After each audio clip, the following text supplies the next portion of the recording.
You saw that we pulled $40 million from the state of California because they were refusing to comply with our English proficiency language requirements. We're getting information from state troopers in the state of California that Gavin Newsom has specifically told them, don't comply with this requirement from the Department of Transportation, number one. But number two, in regard to the non-domiciled commercial driver's licenses, we've asked for compliance for those states to, again, go back and look at the licenses to verify that they were issued lawfully. California is less than cooperative, and we're in the process of going through a review, and we have the opportunity to pull $160 million of additional dollars from the state of California. That's about 4% of the money that we send California from DOT. We'll be able to pull another 4% and another 4% if they don't comply. Eventually, we can pull their ability to issue commercial driver's licenses. We will get compliance. They will comply. I think it begs the question also, who is testing these drivers?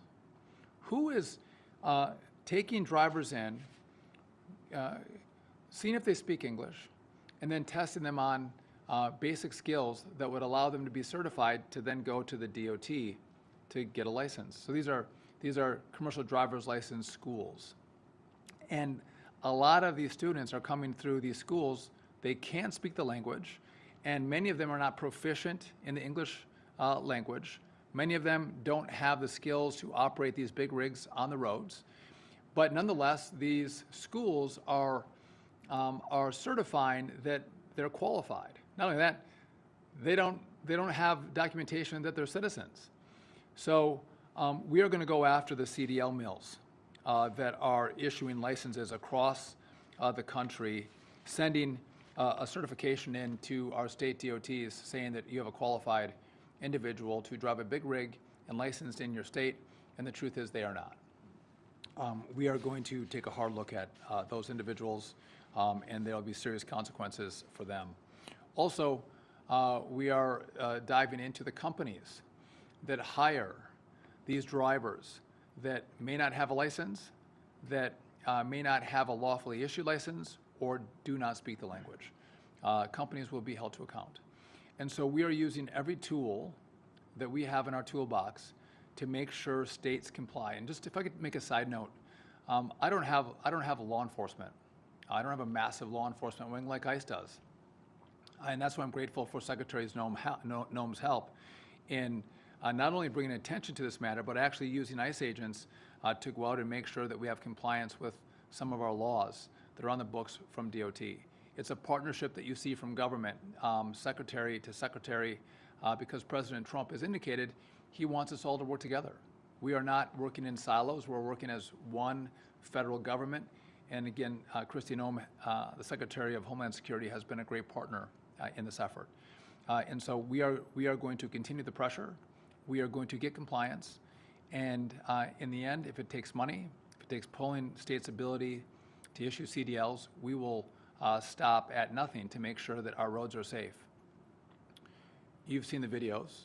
You have a family out for a Sunday drive, or a couple driving home on a weekday afternoon, and tragedy hits because we have people on the roads that aren't safe, that aren't qualified, that should never have a driver's license, and lives are lost. And it's our job in this department to make sure that people are safe. They expect us to look out for their safety. And that means that we have to use every tool we have to make sure we get compliance with these rules so Americans can feel safe when they go on the roadways, that they have well-trained, skillful drivers of these big rigs that aren't going to take their or their family member's life. With that, I do want to turn it over to Derek Bars, our FMCSA administrator, for additional comment on this, and then after, we'll be happy to take a few questions from you if you have any. Thank you, Secretary. I also want to just to start off with, I want to thank the Indiana Commercial Vehicle Enforcement Division for their great partnership that we have. Me being a former law enforcement officer for nearly 30 years, doing roadside inspections, I know how important it is, and the work that they do is valuable to commercial vehicle safety. And I also want to thank our other law enforcement partners who are doing this across the country, who are actually assisting us in cracking down on the unsafe and unqualified drivers that we have. I want to touch a little bit about what Indiana has done with some of their inspections, just to highlight the great work that they're doing, and that also highlights the work that our other partners are doing across the country. Over the last 30 days, in Indiana alone, 191 inspections were conducted that resulted with English language proficiency or commercial vehicle driver violations. That's unacceptable. Let me break this down for you just a little bit. Of those 115, there were CDL violations, and that included no CDLs, as the Secretary just mentioned, unqualified drivers, suspended driver's license, or just being disqualified. And 76 of those were ELP, English Language Proficiency violations. As the Secretary also mentioned, we need to look at every step and everything, every tool in our toolbox, which includes the entry-level driver training schools, where safety truly begins. This is when a new driver comes in, he gets the training that he needs to be a professional driver. You can't make that up on the back end. It's got to be on the front end. It's very, very important. So that's, as I said, that's where the rubber meets the road. We want to ensure every driver on the road is qualified and has safety in the forefront of their minds, because we only want professional and safe drivers on our roadways. And to have that, they must follow our standards. And if you do not want to follow our standards, then you need to stay out of the profession.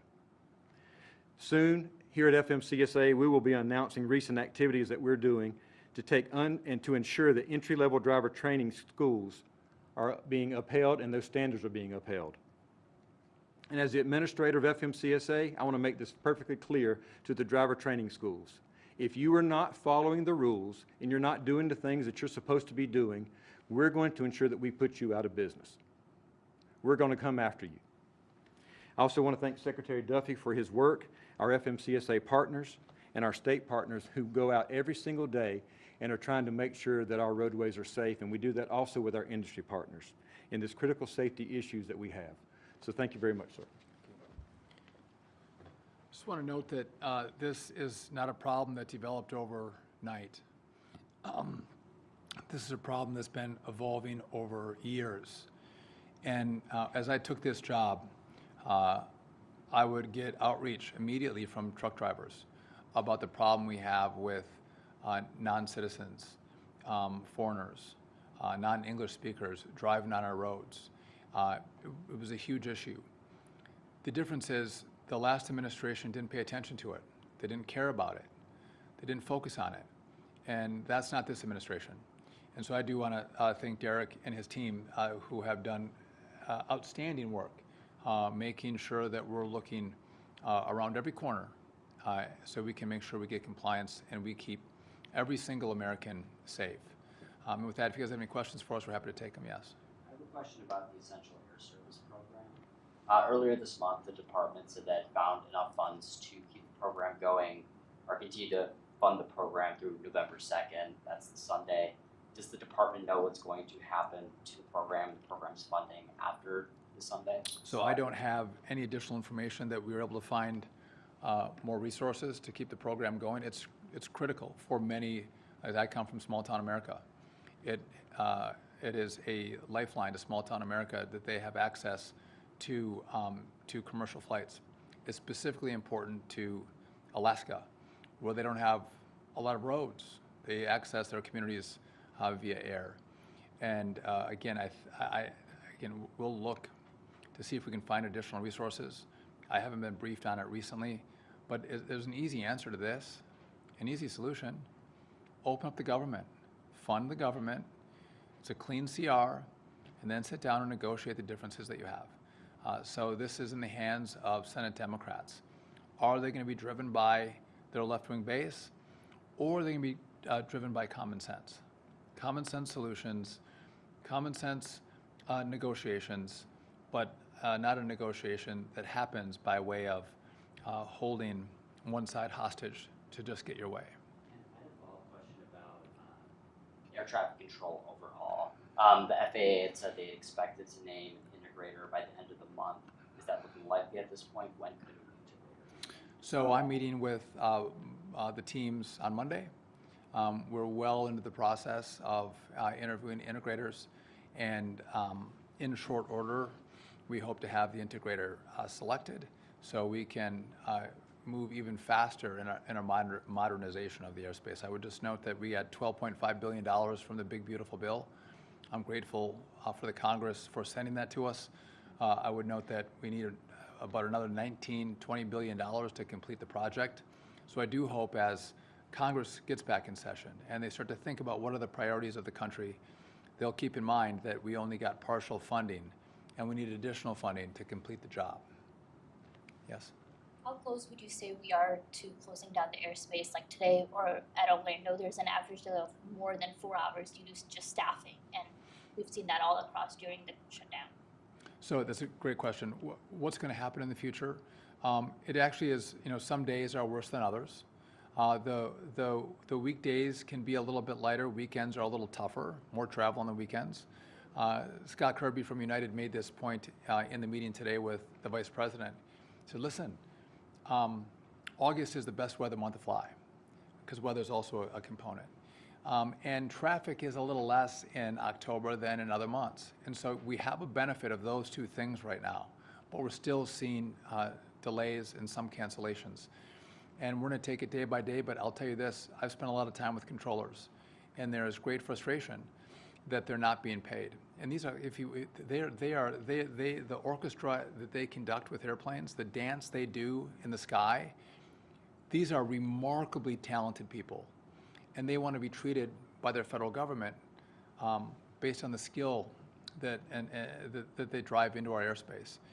And so, I think as each day goes beyond that last paycheck that didn't come, the stress gets bigger.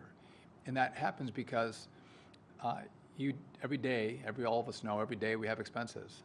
Gas in the car, food on the table, a gas bill comes in, or an electric bill comes in, or a TV bill comes in. Probably by now you've already canceled Netflix or some other streaming service. They're already cutting back. But then their child comes home and says, I want to play basketball this winter, and it's going to cost $200. And the controller has to say to their child, by the way, they make a good income, we can't afford it. Maybe later, maybe you can pay later and you can get on the team. Not only that, our controllers in our bigger facilities can make some good money.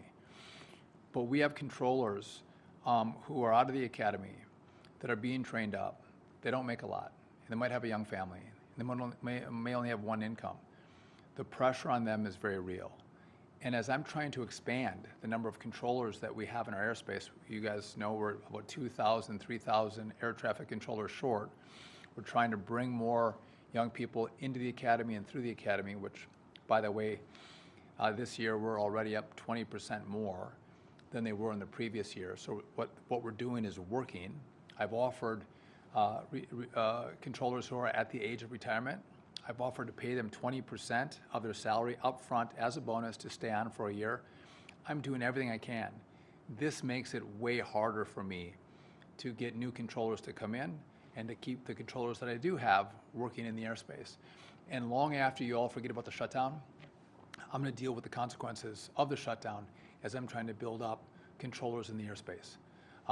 And I appreciate the question because I can't predict the future, but I can say that if it doesn't end soon, day by day, I think it's going to get worse. More delays, more cities, and 4 hours might look like a walk in the park versus what's going to come if Democrats don't open the government. Yeah. Thank you very much, Mr. Secretary. One of the reasons that so many non-citizens are driving big rigs on American roads is because, as truck driving companies report, there's a shortage of people who are wanting to take these jobs. They're very long-haul jobs, very intense. They involve long hours. Sometimes the pay may not be as competitive. So given that shortfall of American workers to take those jobs, what is the Trump administration doing to skill up those workers to create that domestic labor supply? And if you start enforcing these rules strictly, are you concerned that the absence of non-citizens is going to lead to shortages in truck driving that will then affect supply chains, transportation networks, et cetera? I think it's a fantastic question. And I think you have different data than I have. There's a lot of Americans who want to get behind the wheel of a big rig. These are and have been really great paying jobs. But when you will bring someone in who doesn't have a driver's license, they'll drive that truck for a much lower rate. or someone who unlawfully got their license, they'll drive that rig for a much lower rate. And so what's happened in the industry is they've driven the prices down. And a lot of companies that have been around for a very long time are now starting to go out of business. So I do not buy the idea that there's not enough American truck drivers. To the contrary, there are enough American truck drivers to meet the demands that we have in this country. This was concocted in a way to allow people to come into our country, to get licenses, commercial driver's licenses unlawfully, and then get behind the wheel. And I don't think that that's the appropriate approach. We have a long history of great American truck drivers who, by the way, they're almost like our air traffic controllers or our pilots. They take their jobs very seriously. What they do on American roads, they think is of utmost importance because it's not just their lives, it's the lives of the people around them on our highways and freeways that they're concerned about every single day. Great professionals. And so I think you'll see American truck drivers fill the space when we do what's right and take out these unlawful drivers. And just a side note, never should we compromise safety. Never should we say we should put an unqualified driver in a big rig, in an 18-wheeler, and set them loose on our roads and think that that's a great solution. You've seen the videos. People die when we do that. That is not the answer.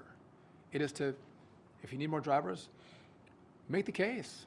Tell people how great the industry is, how much you can make in a year by driving a truck.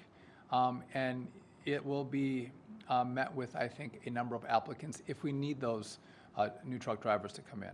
So I feel very confident that if we're able to take out the unlawful, untrained, non-English speaking drivers, we will not have an issue on our roadways. We will not have issues with our deliveries. Our products will move, but they'll move safer because we have better drivers who are driving those big rigs, who have legal licenses and can actually speak the English language. With that, thank you guys very much. I appreciate it.